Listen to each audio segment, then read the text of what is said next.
study group met for 2 weeks straight, and we all aced the test. My dad took me to the dentist, and I have two cavities, and it's because I have not been flossing regularly. Cause and effect. In this episode, Ebony Donley and I are going to be talking about this basic foundational reading skill that some of our kids are still struggling with, and we have a cool activity to show you guys on how to help them build that basic skill of learning cause and effect. Stay tuned. Hello, everyone, and welcome to another episode of Real Reading Talk.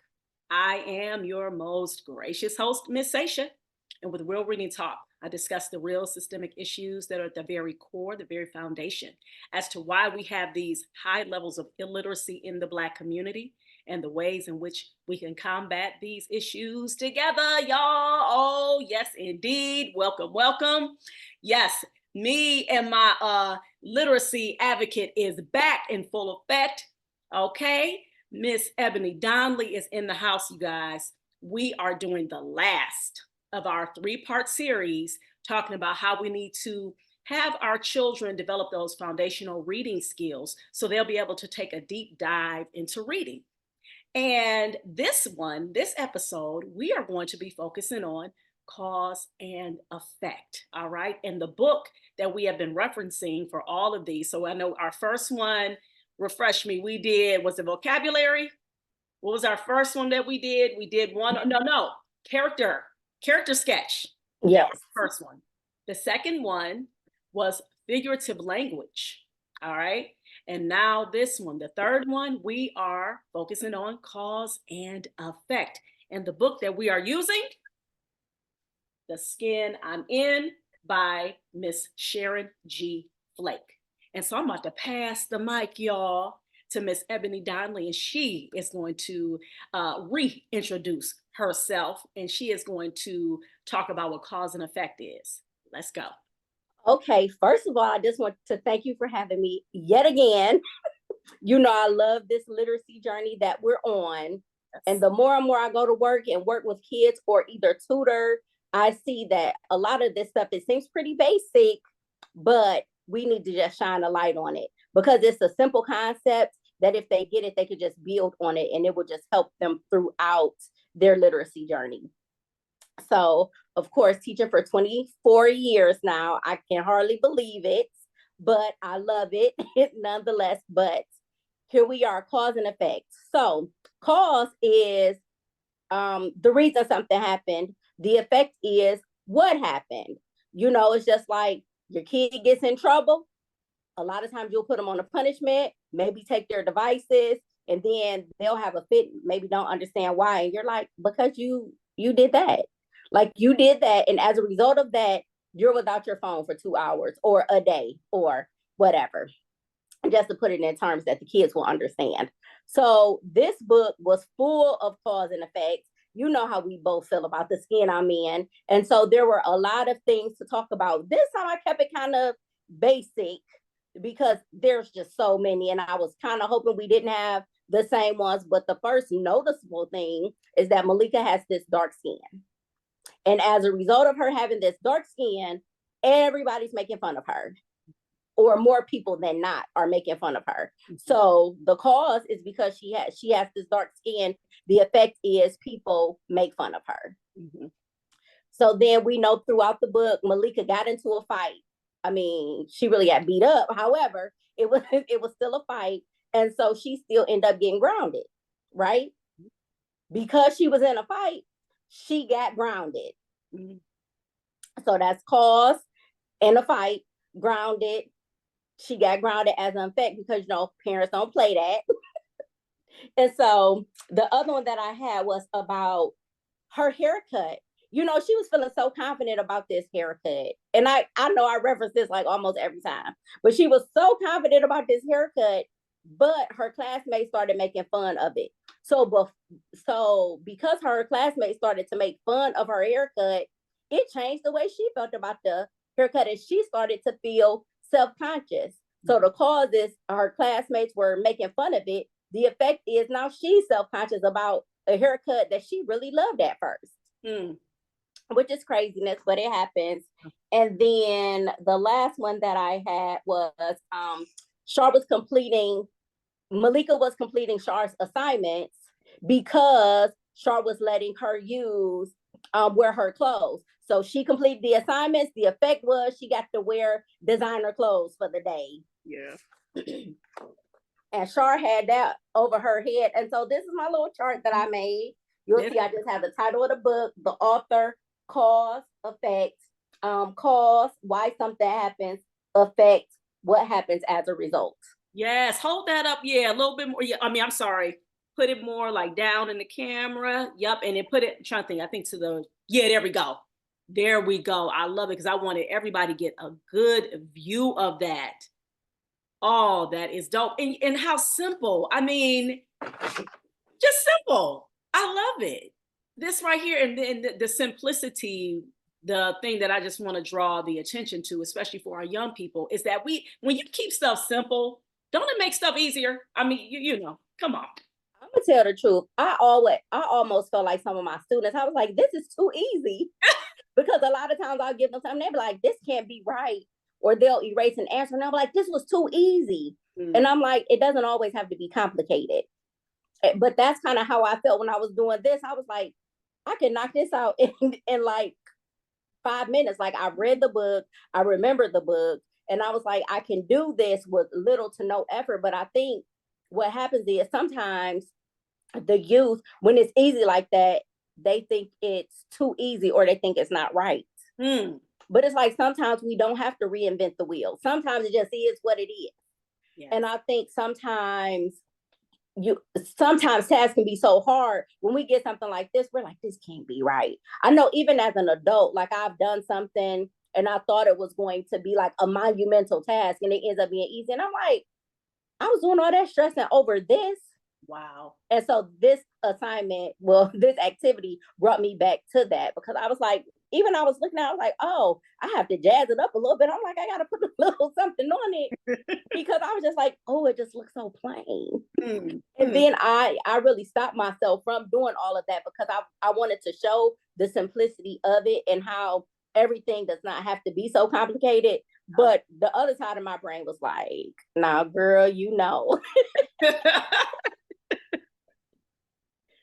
Right. And that's the thing. I think too, what people have to understand when you are trying to make stuff complicated, that's when you start traversing those overthinking waters, right? That's when you start getting to overthinking zone and you start trying to make it, you feel like, I think too, this is something I think in the Black community we deal with, is the fact of when things are hard, then that means that you're actually like learning or you're actually getting something out of it. It's like, man, in order for me to get something out of it, it had to be hard in order for me to get anything. If it was easy, that means I didn't really get anything. It's like, just like what you just said, just adding to what you said. Sometimes it's just a matter of you understanding the concept, keeping it simple, and then also too, it's going to help you actually just being able to, remember, what I'm saying, those things. Because when you have those easier steps, then it's actually better for you to remember what it is that you have to do as opposed to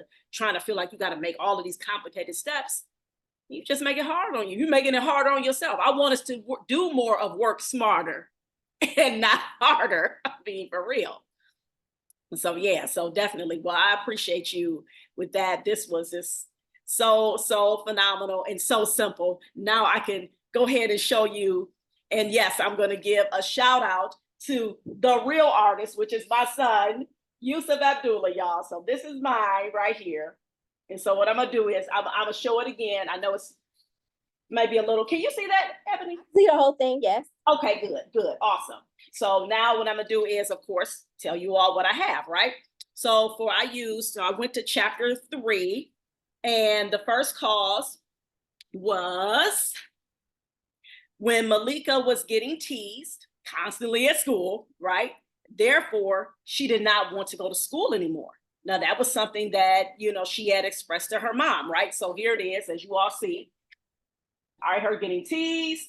And then my son drew a picture of her. Now I'm quite sure it wasn't like she like yelled it like that, but he was just, he was exemplifying hyperbole in this instance, right? He was exaggerating. Like she's like, I don't want to go to school anymore, okay? Period. All right. She like, I'm done with that. The next one, which I'm glad I did it like this, because with cause and effect, sometimes the cause is not going to come first. You'll have the effect, right? So for example, Miss Saunders, when she said, I'm late, right? That was the effect. The cause of her lateness was that her toilet was overflowing and she had to clean her white carpet, right? So that's what, and I love this, how he drew it. I was like, oh, I'm like, go ahead, you little artist, you. I'm like, because I would have jacked that all up, okay? And then the last one, the cause, and this was from, and I forgot, the second one that I got, that was from chapter 13, by the way. And the third one is from chapter 19. And this is between Malika and Caleb when they're having that conversation. And so Caleb had said, ever since me and him started hanging together, so that was the cause, the effect, the kids had teased me. And this is Malika's word. She was saying that. So he had noticed that, right?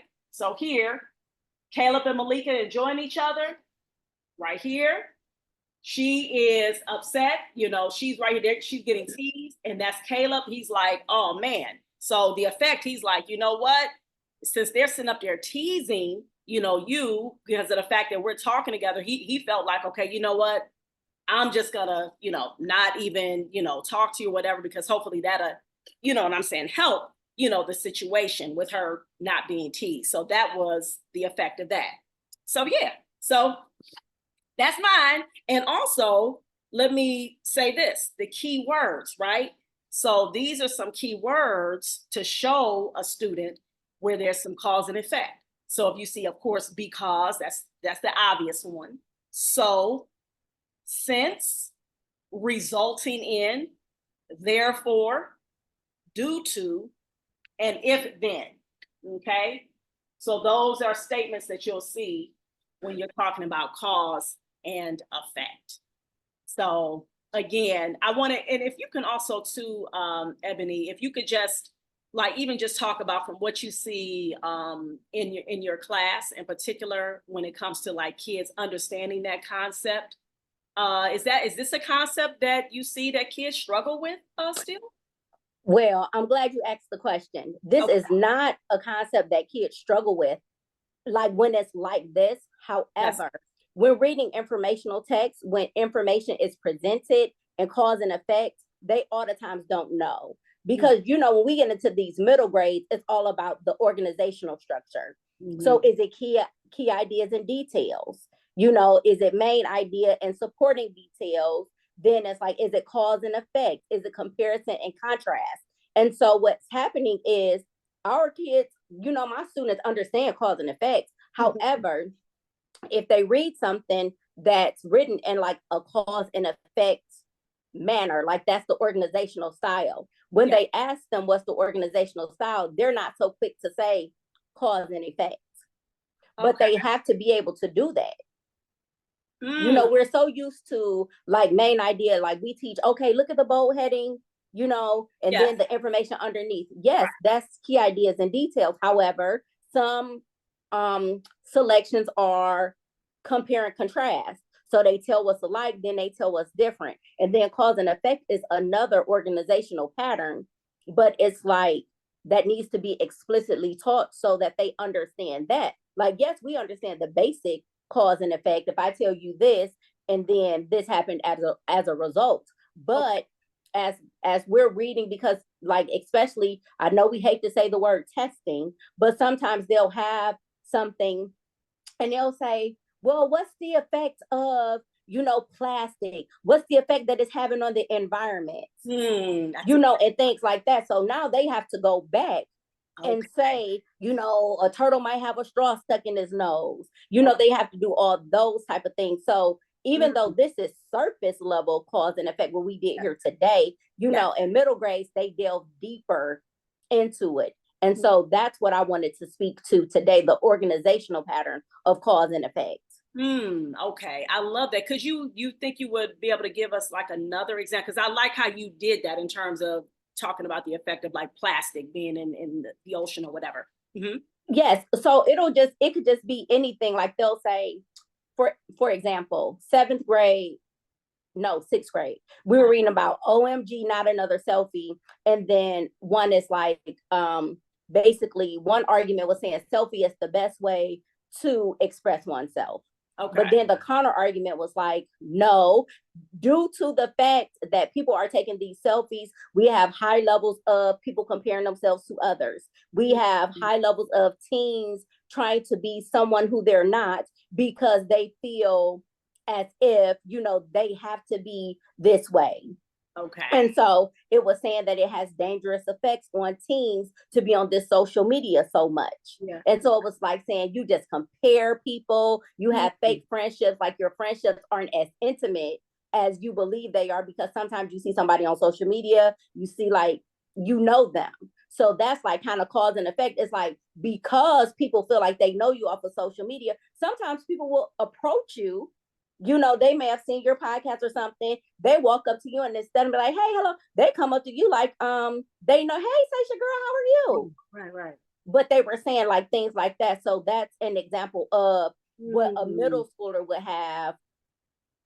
And so another instance in the same selection, the lady was saying like, don't press send, because once you press send and you put it out there in the universe, it's there for all to see. Like, even if somebody takes it down, chances are somebody have already taken a screenshot, things like that. So that's what I mean about in their actual literature and just speaking to the cause and effect, the organizational style. Okay. Yes, definitely. And I'm glad that you touched upon that. And also too, just giving those different examples that are relatable to those middle school.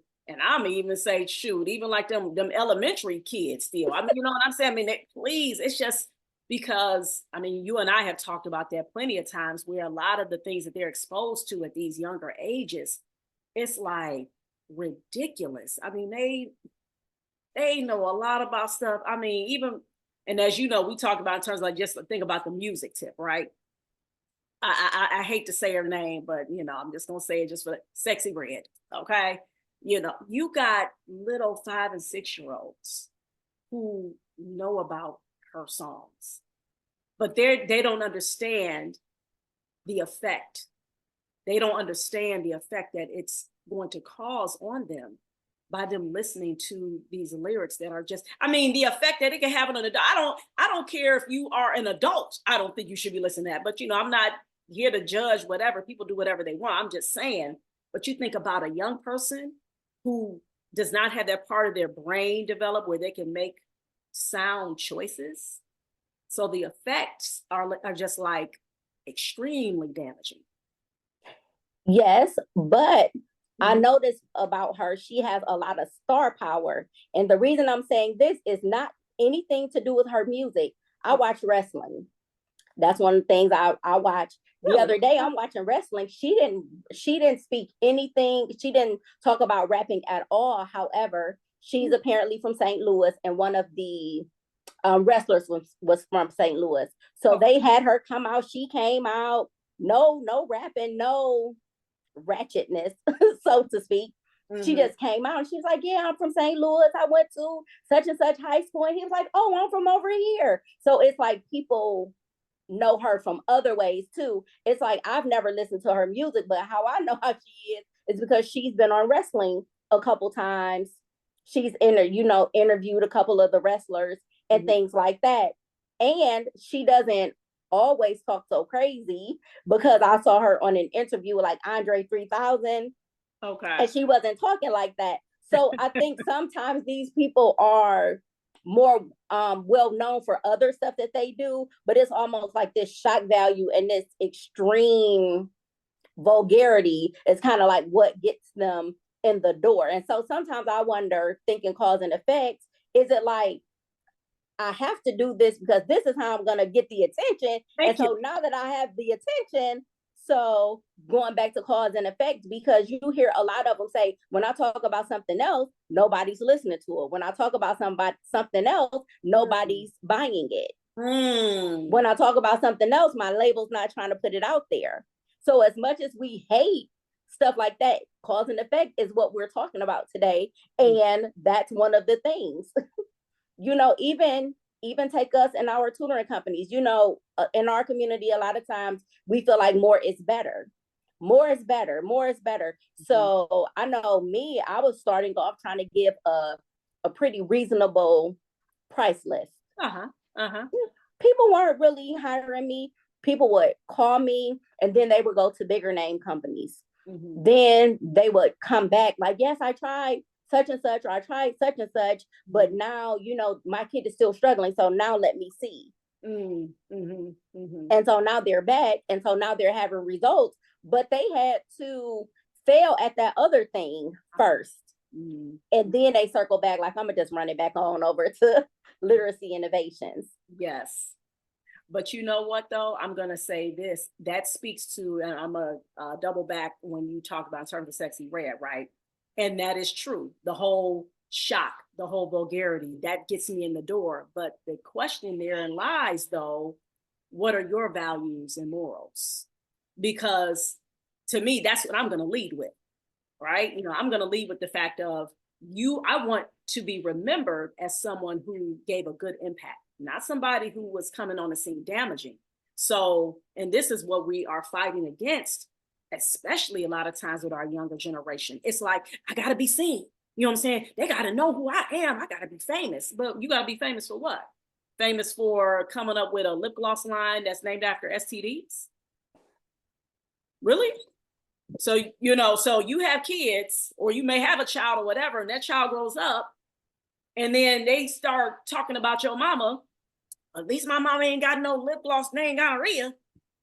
You know what I'm saying? Like, they got a point. You know what I mean? Like, so that's, again, in terms of the values and morals, that to me is the thing that we have to make sure that we are pushing, more so that they can understand that, okay, look, you sitting out here, you putting out this stuff that ain't cool, the effect, the result is not going to be something that you are going to want in the long run. So, you know what I mean? And then I want to add and speak to your point too, in terms of, like you said, with our tutoring businesses, right? And see, and this to me speaks to, again, especially being Black business owners. We understand dealing with our people. Sometimes it's like, okay, we think that the white man's ice is colder. So I'm going to go here to this reputable company and basically I'm going to go try them. I think that they're the ones that are going to give me the results. And then they go there, like you said, and they're like, well, dang, you know what I'm saying? I'm not getting this result. Oh, okay. So you had to go try what you thought was considered the best, because, and a lot of times, again, it has to do with, again, us not trusting each other, not thinking that we are smart enough, when it comes to us being able to do certain things. The experts are those a lot of times who don't look like us. That's what, we're fighting against. So definitely, those are great, great points you made. But I have to say, ever since I raised my price list, okay, I'm still the same person. Yes. I have been with steady clients. It's almost like that's good. I raised the price. I was like, let me just see. And it's like all of a sudden in their minds, I became more reputable. Ooh, that's a good point. I'm glad you said that, because I got to shout out Drew. I don't know if you know who she is. She has her own clothing store, fashion designer. We go way back to Kent State. Sister is dope. And she actually talked about that. She was mentioning, she said, hey, listen, business owners, don't cheapen yourself. And it's so funny. As I was reading that, and I was like, I thought about you.